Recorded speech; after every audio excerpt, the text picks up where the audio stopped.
अलग अलग, यहां पर हम ध्यान रख सकते हैं अलग अलग हुआ। तो कभी प्रश्न बन जाए कि बताइए यहां पर 1919 का अधिनियम है, यह कब लागू हुआ? 1921 में। नरेश मंडल की स्थापना कब हुई? 1921 में नरेश मंडल की स्थापना होती है और जिसका चांसलर किसको बनाया जाता है? गंगा सिंह को बनाया जाता है। केंद्र और राज्य के बजट को अलग अलग किस सन में किया जाता है? तो 1921 की सन यहाँ देखने को मिल सकती है। इसके अलावा हम आगे चलें तो यहाँ मित्रों सामान्य बजट से रेलवे बजट को भी अलग किया जाता है और यहाँ पर रेल बजट की स्थापना 1924 में होती है। यहाँ पर हम लिख सकते हैं रेल बजट। रेल बजट हो गया। मित्रों बजट की हम बात करें तो पहली बार भारत में बजट कब बना था? तो इसके लिए हम याद रख सकते हैं 1860 में बजट बना था। कब बना था? 1860 में। और आगे हम चले तो कुछ तथ्य इससे संबंधित ये हो गए। इसी कड़ी में हम आगे चले तो यहाँ पर मित्रों 1919 का अधिनियम ये लागू कब हुआ? 1921 में। और 1924 में रेल बजट, यहाँ पर रेल बजट का आरंभ होता है और ये रेल बजट सामान्य बजट से क्या किया जाता है? अलग किया जाता है। ऐसे हम इसी कड़ी में चले तो 1923 की बात है।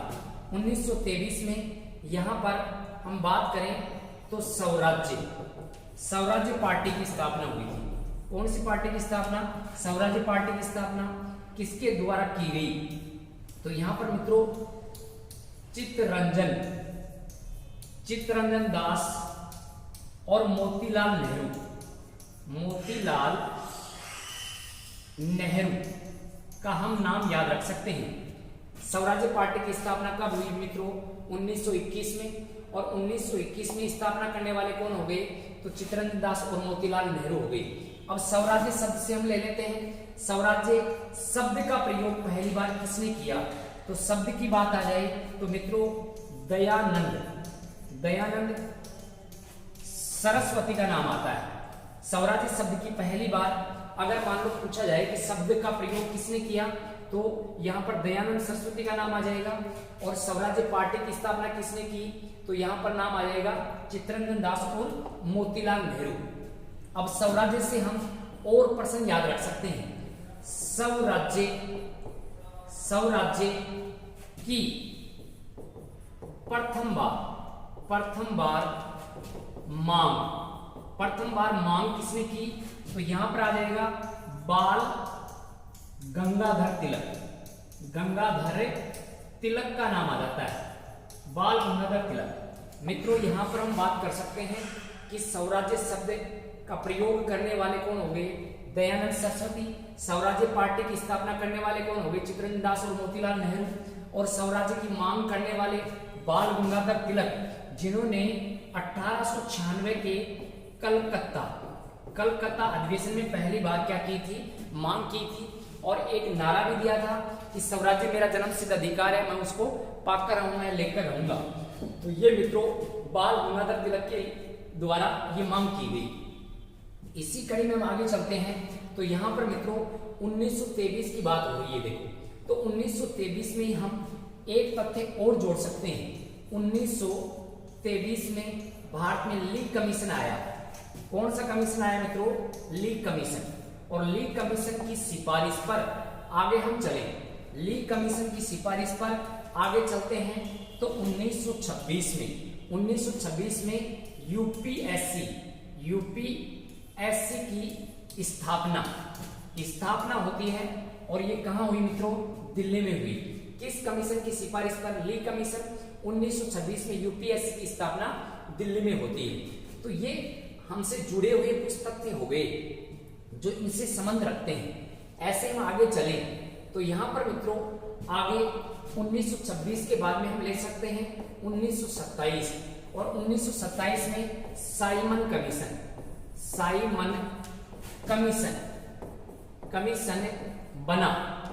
कमीशन बना।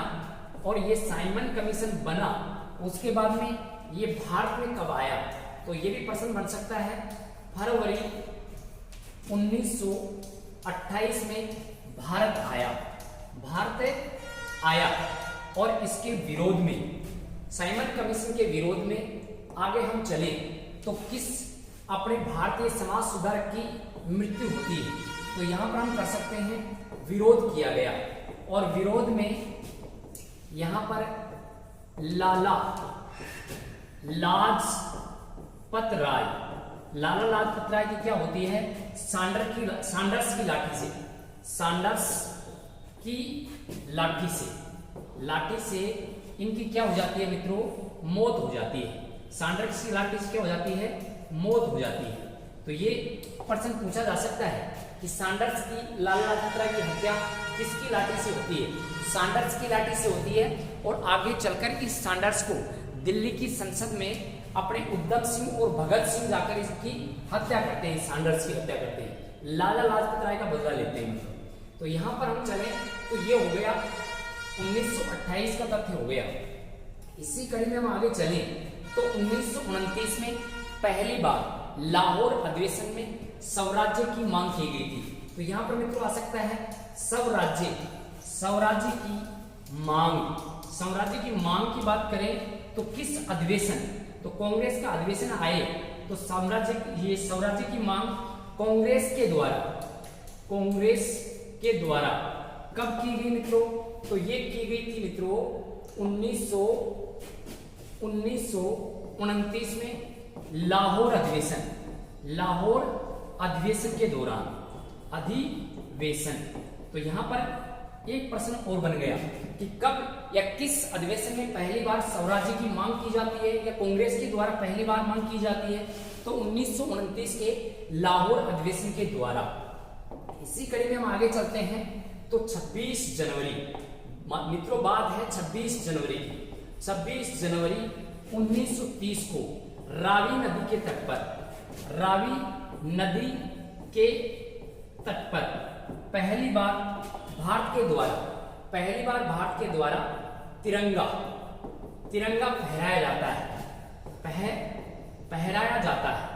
तो यहां पर कभी पूछ लिया जाए कि भारतीय तिरंगा पहली बार किस नदी के तट पर?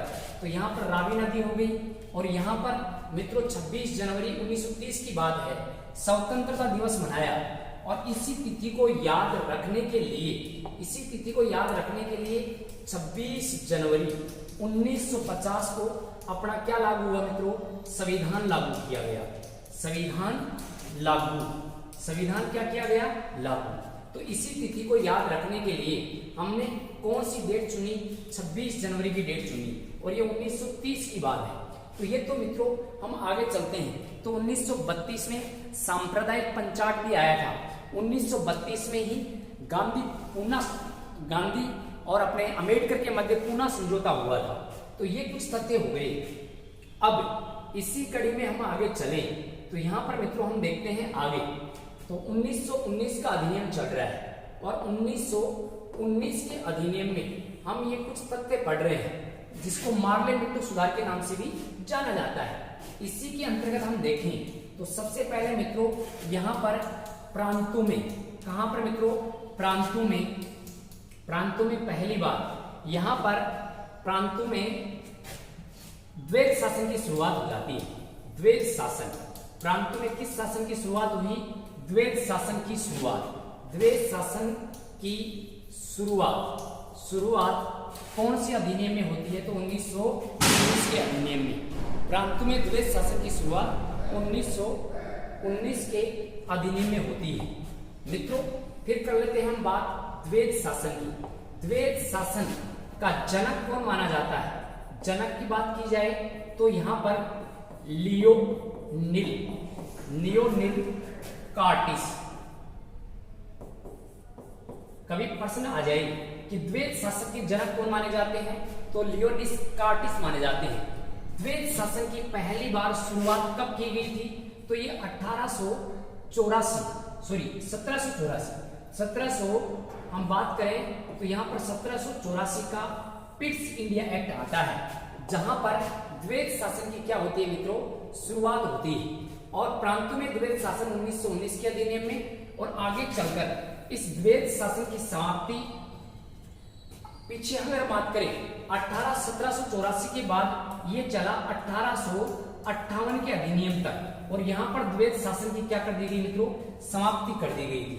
1784 के एक्ट में बोर्ड ऑफ कंट्रोल और बोर्ड ऑफ डायरेक्टर ऐसे द्वैत शासन की शुरुआत की गई, जो 1858 के अधिनियम में इसको क्या कर दिया जाता है मित्रों, समाप्त कर दिया जाता है।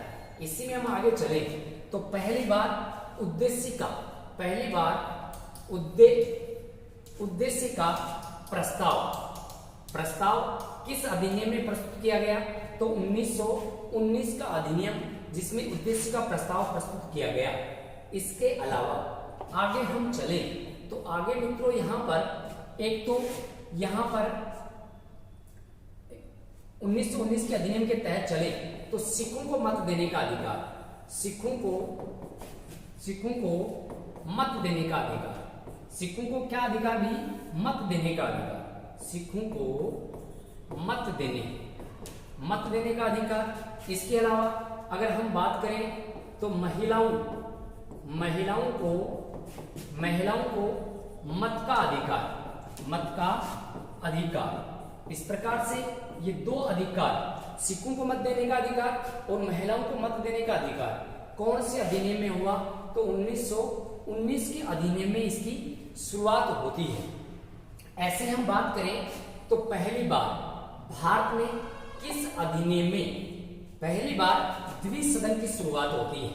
द्विसदन मित्रों, द्विसदन कहा जाता है दो सदन, जिसमें वर्तमान में हम बात करें तो एक तो है राज्यसभा और एक कौन सी है, लोकसभा। इस द्विसदन की शुरुआत कौन से अधिनियम में होती है, तो यहाँ पर मित्रों हम बात करें तो ये शुरुआत 1919 के अधिनियम में होती है, जिसमें एक तो आ जाएगी अपने लोकसभा हो गई और एक हो गई राज्य परिषद।